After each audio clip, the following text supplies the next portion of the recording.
सर्वेभ्यो नमः। अस्याम कक्षायां भवतां समेषां स्वागतम। तो स्वागत है आप सभी को इस क्लास पर, जहां पर हम संस्कृत सीयूईटी यूजी 2026 के लिए 2025 का जो प्रश्न पत्र था उसका सॉल्यूशन देख रहे थे।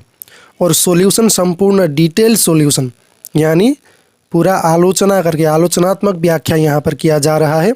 इसका जो भाग 1 है वह ऑलरेडी चैनल में अवेलेबल है, अगर आपने देखा नहीं तो वहाँ पर जाकर के देख सकते हैं। और संस्कृत सीयूईटी यूजी के लिए जितना भी सिलेबस है पाठ्यक्रम में पूरा का पूरा पढ़ा दिया जा चुका है, आप सब जा कर के देख सकते हैं प्लेलिस्ट सेक्शन में, ठीक है। तो चलिए हम प्रश्न के तरफ आगे बढ़ते हैं। तो देखिए, हमने कई सारे प्रश्नों को पहले भाग में देख लिया था, तो इस भाग में हम अन्य कई सारे प्रश्नों को देखने वाले हैं। तो सबसे पहला प्रश्न उसी क्रम में क्या है, देखिए, प्रथमां सूचिं द्वितीयया सूच्या सह मेलयत। यह भी प्रश्न बनता है सह के योग में कौन से विभक्ति होता है। तो सूच्या, सूची का तृतीया एकवचन में है ना। देखिए, प्रश्न में भी आप सबको कुछ सीखने को मिलता है, ठीक है। तो सहयोग होने से क्या होता है, तृतीया विभक्ति होता है, ठीक है। चलिए, तो यहाँ पर दो सूची दिए गए हैं, दोनों को मिलान करना है। एक तरफ है शब्द और दूसरी तरफ है प्रत्यय, अर्थात इन शब्दों में कौन से प्रत्यय का प्रयोग हुआ है वह जानना है। तो देखिए, देवी, ठीक है, देव शब्द में जब नीप प्रत्यय लगता है तो क्या होता है, देवी बनता है, ठीक है। यहाँ पर दीर्घ ई है ना, नीप का दीर्घ ई शेष बचता है, ठीक है। तो प का ई तो करके लोप हो जाएगा, ng का ई तो करके लोप हो जाएगा और दीर्घ ई जो है बस वही शेष रहता है। और व देव, इसमें दीर्घ ई लग करके देवी रूप बनता है। फिर पटुत्वम है ना, त्व प्रत्यय, त्व अंतिम में आप सबको दिख ही रहा है। फिर कृतवान, तबतु प्रत्यय, ठीक है। निम्नलिखितम, देखिए त प्रत्यय। तो इस प्रकार से आप सबको मिलान करना है।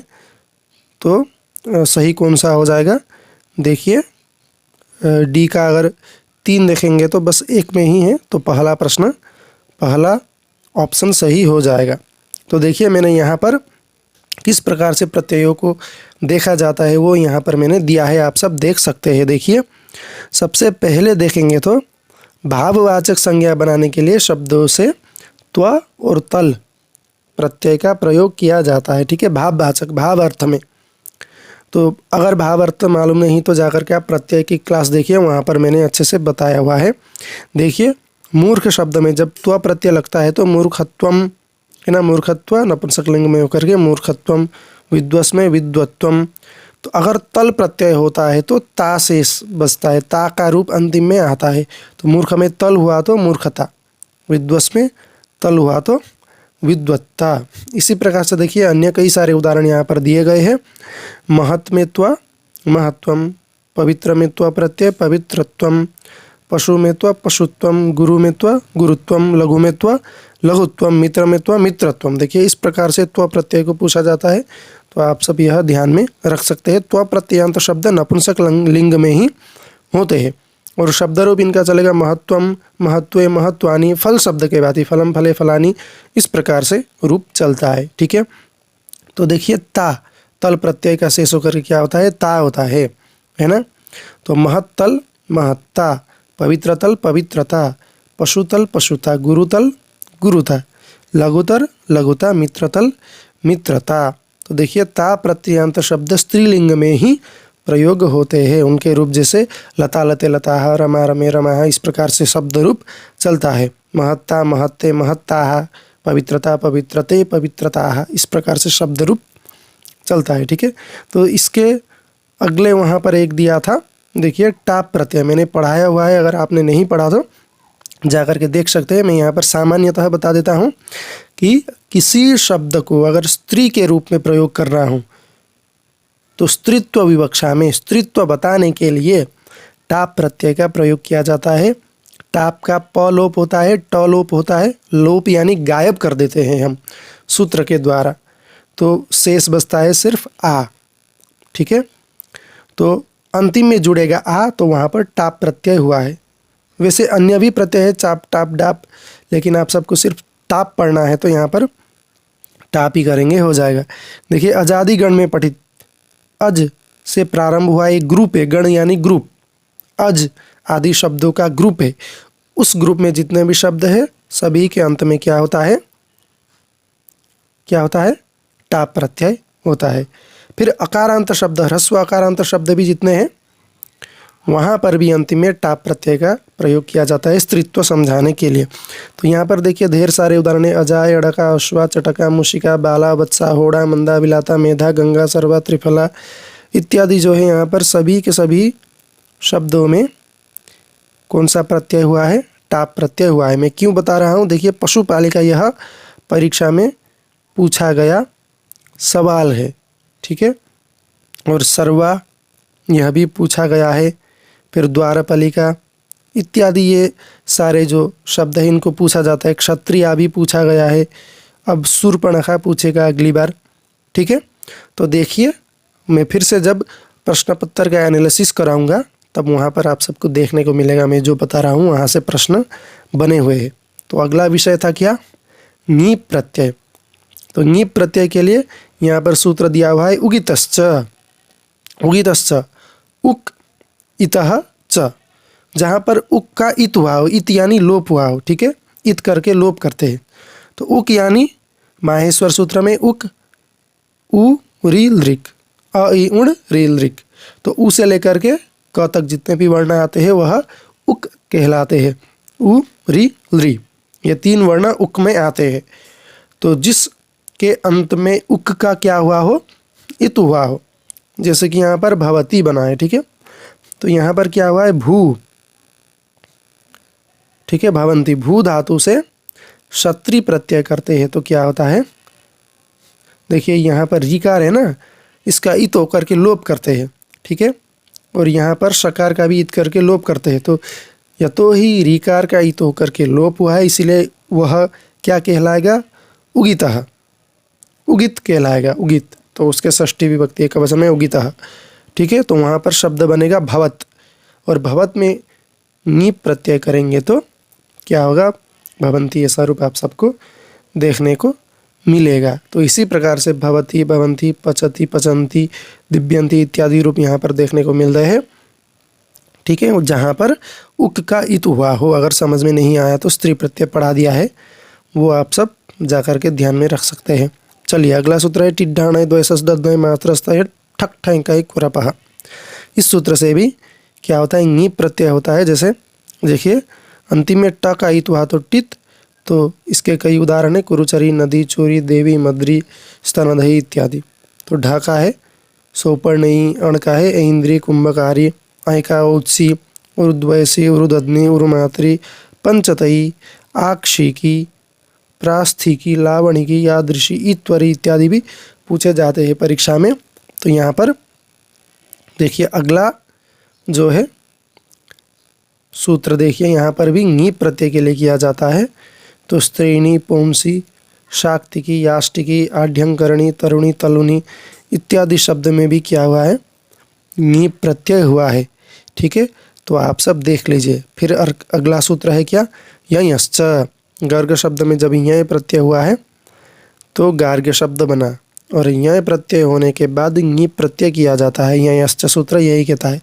तो गार्ग्य में ङीप प्रत्यय करके गार्गी ऐसा रूप बनता है। फिर वयसी प्रथम है, अगर वयस के प्रारंभिक अवस्था में है, जैसे कुमार, किशोर इत्यादि अवस्था, वयस के अपने जीवन के प्रारंभिक अवस्था है ना, प्रथमे वयसी, वय आयु के प्रथम में, प्रथमे, ठीक है। तो कुमारी, किशोरी, कुमार आयु के प्रथम का समय है, किशोर आयु के प्रथम का समय है। तो उनके बाद ङीप प्रत्यय होता है स्त्रीत्व विवक्षा में, कुमारी, किशोरी इत्यादि, ठीक है। द्विगु समास करेंगे तब भी अदंत द्विगु समास से भी क्या होता है, अदंत यानी अ जिसके अंत में हो, ऐसे द्विगु समास में क्या होता है, ङीप प्रत्यय होता है। जैसे त्रिलोकी, त्रिपाठी, पंचमूली, अष्टाध्यायी, पंचवटी, चतुस्सूत्री, सप्तश्लोकी, दशरथी इत्यादि, ठीक है। तो देखिए और कई सारे उदाहरण हैं। वर्ण धनुधात्तात्तोपधात्तो नः, इस प्रकार से सूत्र यहाँ पर है। तो देखिए एनी, रोहिणी, शियनी, हरिणी इत्यादि ङीप प्रत्यय लग करके होता है, परीक्षा में ऐसे पूछा जाता है। तो अगला है तक तबतु प्रत्यय, भूतकालिक, ठीक है। भूतकाल यानी अतीत काल के अर्थ में त और तबतु होता है। तबतु होता है कर्तृवाच्य में, त होता है कर्मवाच्य या फिर भाववाच्य में। ठीक है, अगर समझ में नहीं आया तो आप सब मुझे कमेंट में बताइए। समझ में आ रहा है, नहीं आ रहा है तो मैं और ज़्यादा विस्तार पूर्वक आप सबके लिए कक्षा लेके आऊँगा व्याख्या करके। ठीक है, तो क्ता प्रत्यय होने से तीनों लिंगों में प्रयोग हम सबको मिलता है, पुंगलिंग, स्त्रीलिंग और नपुंसक लिंग यानी क्लीवलिंग। ठीक है, तो क्ता होने से गम में क्ता होने से गतः, क्रीमेक्ता कृतः, पामेक्ता पीतः, श्रुमेक्ता श्रुतः, क्रीमेक्ता क्रीतः इत्यादि। देखिए, लेकिन यह तीनों लिंगों में होता है तो गतः गता गतम, कृतः कृता कृतम। तो यहाँ पर आकार जो है स्त्रीलिंग में आकार बन जाता है, नपुंसक लिंग में अंतिम में म रहता है और पुंगलिंग में अंतिम में विसर्ग रहता है क्ता प्रत्यय होने से। देखिए, रूप इस प्रकार से बनते हैं, गतः गता गतम, कृतः कृता कृतम, पीतः पीता पीतम, श्रुतः श्रुता श्रुतम, क्रीतः क्रीता क्रीतम, भक्षितः भक्षिता भक्षितम, इष्टः इष्टा इष्टम, सेवितः सेविता सेवितम, दृष्टः दृष्टा दृष्टम, त्रस्तः त्रस्ता त्रस्तम इत्यादि। इस प्रकार से रूप यहाँ पर क्ता प्रत्यय लगने से बनता है। ठीक है, तो देखिए अगला प्रत्यय है क्तवतु प्रत्यय। यहाँ पर वान जोड़ देंगे, वती जोड़ देंगे, वत जोड़ देंगे तो यहाँ पर हो जाएगा। देखिए किस प्रकार से, यहाँ पर भी तीनों लिंगों में प्रयोग होता है। गम में क्तवतु जोड़ेंगे तो गतवान गतवती गतवत। गतवान पुंगलिंग में बनेगा, स्त्री में गतवती बनेगा और नपुंसक में गतवत बनेगा। उसी प्रकार से क्री देखेंगे तो कृतवान कृतवती कृतवत। ठीक है, धातु देखिए यहाँ पर श्रु है, श्रुतवान श्रुतवती श्रुतवत, पा है पीतवान पीतवती पीतवत। क्री धातु देखिए कृतवान कृतवती कृतवत, भक्ष में भक्षितवान भक्षितवती भक्षितवत। इष्ट धातु से इष्टवान इष्टवती इष्टवत क्यों बन रहे हैं रूप, तवतु प्रत्यय लग करके। सेव सेवितवान सेवितवती सेवितवत। दृष्ट धातु से दृष्टवान दृष्टवती दृष्टवत, अहम एतद् दृष्टवान इस प्रकार से बोलते हैं ना। क्षिप्तवतु क्षिप्तवान क्षिप्तवती क्षिप्तवत, देखा था जाना था पाया था। अतीत काल में प्रयोग होता है तवतु प्रत्यय। ठीक है, चलिए तो अगला प्रश्न देखेंगे क्या है। शुभास्ते पंथानः सन्तु, पथ के पंथानः कीदृशः सन्तु, शुभाः ते पंथानः सन्तु, तव पंथानः तव मार्गाः शुभाः शोभनाः भवन्तु। आपके मार्ग जो है अच्छे हो, यही बता रहे हैं। तो सन्तु यहाँ पर क्रियापद है। ठीक है, ते यानी तब आपके, पंथानः यानी मार्ग। ठीक है, शुभ यानी कल्याणकारी हो बता रहे हैं ना संतु से, इसीलिए क्रियापद संतु है। ठीक है, तो देखिए यहाँ पर कौन सा कर्ता पद है कौन सा क्रियापद है आप सबको जानना चाहिए। अहम पठामी, यहाँ पर कर्ता हुआ अहम और क्रिया हुआ पठामी, ऐसे भी प्रश्न बनते हैं। तो यहाँ पर देखिए अहम कर्ता खादामी क्रियापद। ठीक है, तो यहाँ इस प्रकार से आप सबको देखना है, मैंने कई सारे दिया हुआ है। तो यहाँ पर देखिए वयम करता हुए, सत्यम जो है कर्म हुआ, कथामह। ठीक है, जिसको करेंगे वह कर्म है। ठीक है, करता हो जो कर रहा है काम उसे कर्ता कहेंगे। जो चीज़ कर रहा है, धातु जहाँ पर प्रयोग है वो क्या है, क्रियापद है। कथामह तो क्या कह रहा है, क्या कह रहा है, तो इसका उत्तर अगर ढूंढेंगे तो सत्यम, सत्य कह रहा है, सत्य बोल रहा है ना। तो वहाँ पर सत्यम क्या हो जाएगा, कर्म हो जाएगा।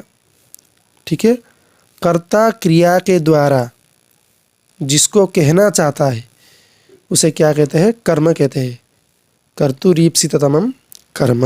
ठीक है, यदा अहम अत्र भवामि, यहाँ पर कर्ता कौन सा है, क्रिया कौन सा है, बताइए। क्रिया तो भवामि रहूँगा है ना, तो अहम जो है यहाँ पर क्या है, कर्ता है। ठीक है, देखिए यदा आवाम विद्यालय भवावह, यहाँ पर भवावह क्रियापद है, कर्ता आवा में, यदा जो है अव्यय पद है।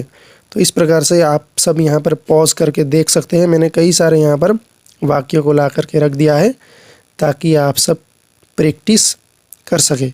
ठीक है, तो देखिए मैं अंतिम एक बार दिखा देता हूँ। मम जानवः महती पीड़ा अभवत, तो यहाँ पर क्रियापद कौन सा है बताइए, अभवत। और पीड़ा जो यहाँ पर पीड़ा पद है, इसका विशेषण अगर ढूंढने को कहेंगे तो आप कैसे ढूंढेंगे? तो महती पीड़ा, बहुत दर्द हो रहा है ना। तो यहाँ पर महती विशेषण पद हो जाएगा। ठीक है, महती पीड़ा अभवत, इस प्रकार से। चलिए, तो आप सब देख लेना। फिर देखेंगे अगला प्रश्न है समास से बना हुआ है। तो समास मैंने पढ़ाया हुआ है, देखा नहीं तो आप जाकर के देख सकते हैं। और यहाँ पर मैं व्याख्या कर रहा हूँ क्योंकि आप सबका रिवीजन हो जाए। मैं सोच रहा हूँ कि आप सबने एक बार सभी क्लासेस को देख लिया है, यहाँ पर बस रिवीजन के लिए आए हुए हैं। ठीक है, तो चलिए, त्रयाणाम भुवनानाम समाहार, 3 भुवनों का समाहार, त्रिभुवनम द्विगु समास। ठीक है, द्विगु समास से त्रिभुवनम बना है। तो एक बार मैं यहाँ पर द्विगु समास को रिवाइज करवा देता हूँ। देखिए, द्विगु समास आता है तत्पुरुष के अंतर्गत।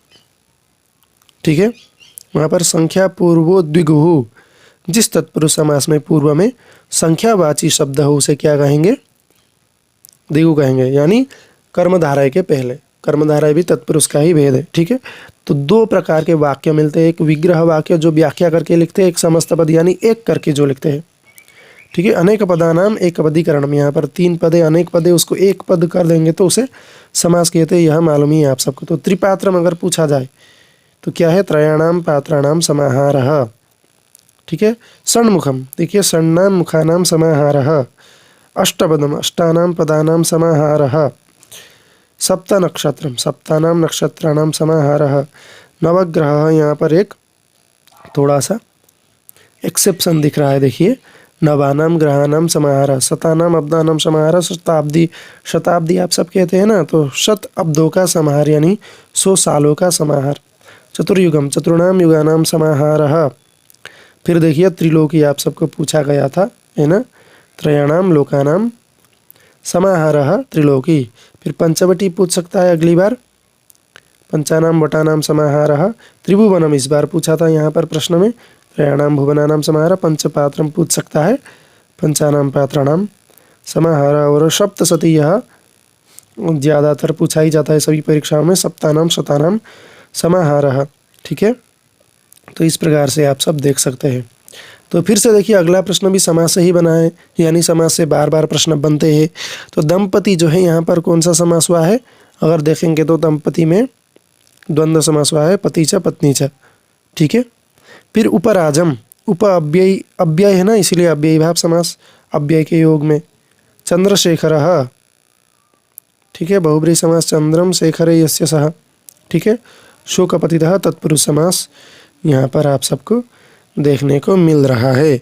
ठीक है, इस प्रकार से कौन सा ऑप्शन सही होगा?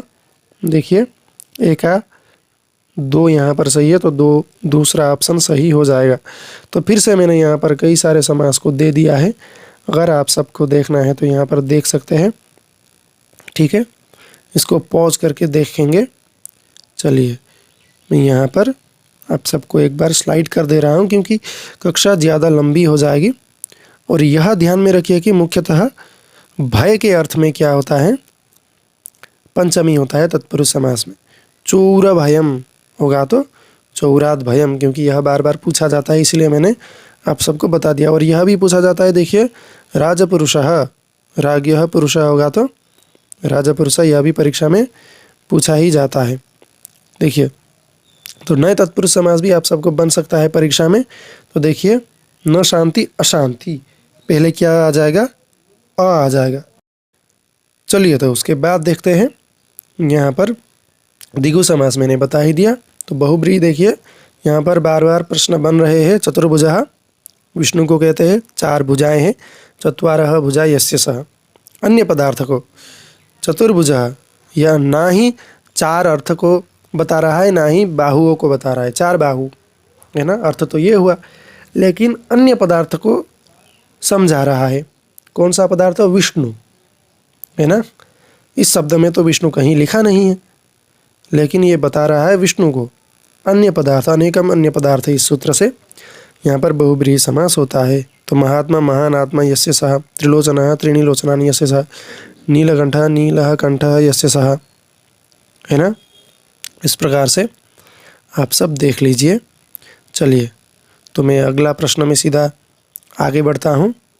उससे पहले एक बार बता दूँ आप सबको देखिए यहाँ पर यथा, अनु, इस प्रकार से है ना प्रश्न पूछे ही जाते हैं।